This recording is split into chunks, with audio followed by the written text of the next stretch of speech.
एक बार की बात है, कपिलवस्तु राज्य में राजा शुद्धोधन और रानी महामाया रहते थे। रानी ने लुम्बिनी उद्यान में एक प्यारे से लड़के को जन्म दिया। राजा और रानी ने अपने बेटे का नाम सिद्धार्थ रखा। दुर्भाग्य से लड़के के जन्म के 7 दिन बाद रानी की मृत्यु हो गई।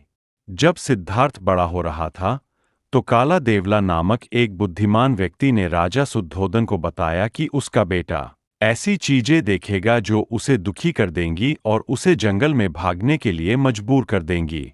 नतीजतन राजा ने अपने बेटे को कभी भी शाही दीवारों से बाहर नहीं जाने दिया। सिद्धार्थ एक होनहार और हंसमुख लड़का था जो बहुत दयालु और देखभाल करने वाला था। सिद्धार्थ एक युवा व्यक्ति बन गए। राजा शुद्धोधन ने उनकी शादी खूबसूरत राजकुमारी यशोधरा से कर दी। राजा शुद्धोधन ने सोचा कि सिद्धार्थ की शादी के बाद वह कभी भी अपना घर नहीं छोड़ेंगे क्योंकि उनकी पत्नी है।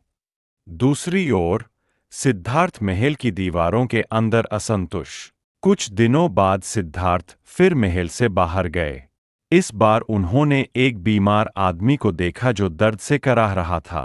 राजकुमार ने सोचा, वह आदमी क्यों रो रहा है?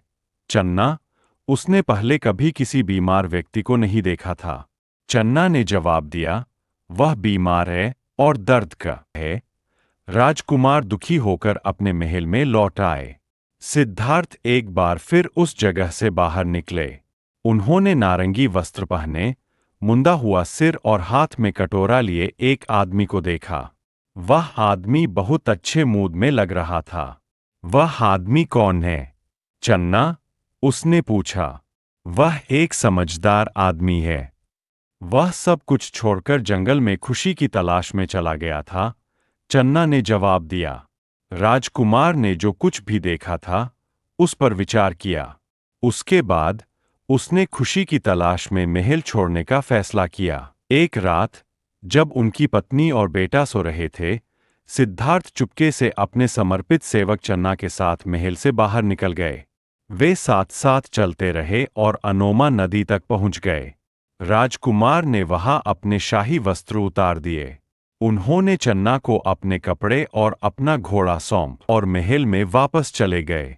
फिर उन्होंने अपने लंबे बाल मुंडवाए, नारंगी रंग का लबादा पहना और एक कटोरा लेकर बाहर निकल गए।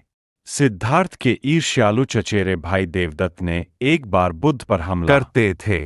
गौतम बुद्ध ने कहा कि जो कुछ भी है, उसे संतुष्ट रहने और सभी प्राणियों के साथ दयालु व्यवहार करने से आनंद प्राप्त किया जा सकता है। जब वे कपिलवस्तु लौटे, तो राजा, उनके पिता, उनकी पत्नी और उनके बेटे ने उनका स्वागत किया। उनके एक रिश्तेदार आनंद गौतम बुद्ध के समर्पित अनुयायी बन गए और उनके बड़े होने पर उनकी देखभाल की। गौतम बुद्ध ने अगले 45 वर्षों तक उपदेश देना जारी रखा।